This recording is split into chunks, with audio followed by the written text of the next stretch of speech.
Well, thank you very much, ladies and gentlemen, and thank you for the opportunity to spend a few moments with you to talk about a very, very important subject. I'd like to thank the organizers for including me and finding me worthy to be here. I would like to thank everyone here in the audience for your passion and your commitment to one of the world's biggest challenges, and in many cases the courage and the sacrifice that many of you have made towards this tremendously worthwhile goal.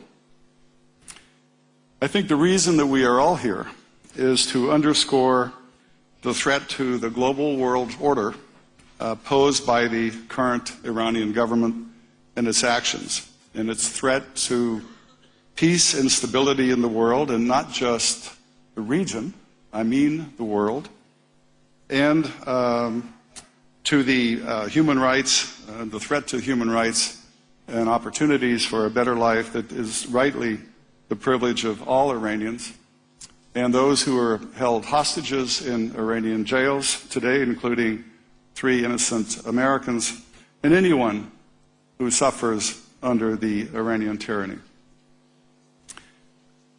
President of the United States, President Obama, has, in my personal view, has articulated U.S. aspirations and goals for how the United States hopes to interact with all other nations.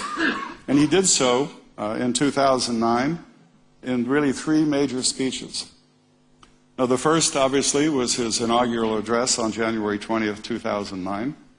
The next one was in Cairo later that year, and the third one was when he accepted the Nobel Peace Prize, again, still later. All 3 of these policy statements offered the opportunity for new beginnings based on human dignity, respect for other cultures, religious freedom, and the rights of all men and women to be free. A 4th presidential statement was also important, and I think I should mention and reemphasize the importance of that statement, and it bears repeating, and I quote, "The President of the United States said affirmatively, 'We will prevent Iran from becoming a nuclear weapons capable state,'" unquote. This forms today's basis for American policy with regard to Iran's nuclear program. And we are committed to the success of the journey, and for our own, not only for our own national security, but for the international security of the world.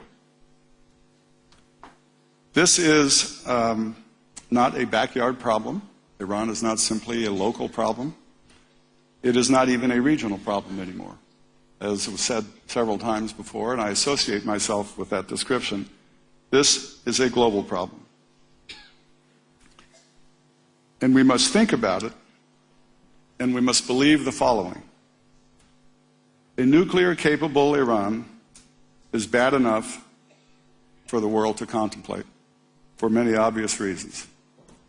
But worse than that is that it will certainly trigger a nuclear arms race among other countries in the region. And still worse than that, Iran could export, if it acquires the technology, that technology to terrorists and their subsidiaries. And when that happens, the world as we know it will be changed. So the moment is historic for all of us, because that change will not be good. What has been done to date is not insignificant. Allow me to mention a few things. First, the United States, as a matter of policy, has asserted its role of leadership on the need to reverse the proliferation of nuclear weapons, and has successfully engaged with Russia to pass the START treaty ratification in December. It has also led a very successful international conference designed to highlight the threat of the spread of nuclear weapons, and clearly and patiently gave the Iranian government a chance to reveal its true intentions by its activities, not just by its words.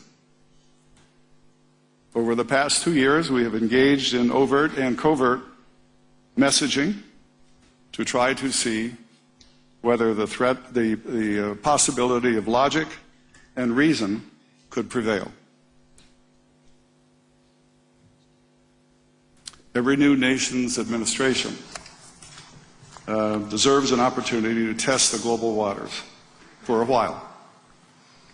And in the face of little evidence that Iran has any intent to alter its nuclear weapons development program, the United States both led and participated in the world adopting the most far-reaching set of sanctions perhaps ever imposed on a single nation, with significant participation of Russia, China, and, of course, the European Union. The full impact of these sanctions is being felt, and the full impact will not be felt for some time to come. Now, Iran's actions have thus far created probably some unintended consequences for them,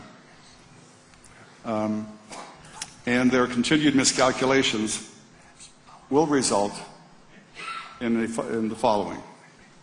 Have resulted in the following, excuse me. The first is a U.S., Russian, and Chinese alignment, the likes of which no one could have forecast just a year ago or 2 years ago. In fact, the Russians canceled the sale of weapons of the S-300 missiles to Iran. Who would have thought that to be possible just a few short months ago?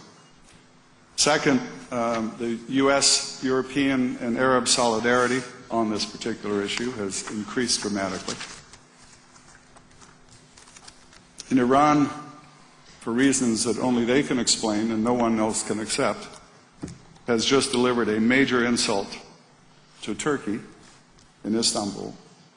Turkey, the only major country other than Brazil to believe in the Iranian intentions in 2010, mistakenly so. In short, Iran is now more isolated than ever, but sadly, as the regime tries to survive, it's the Iranian people who suffer even more.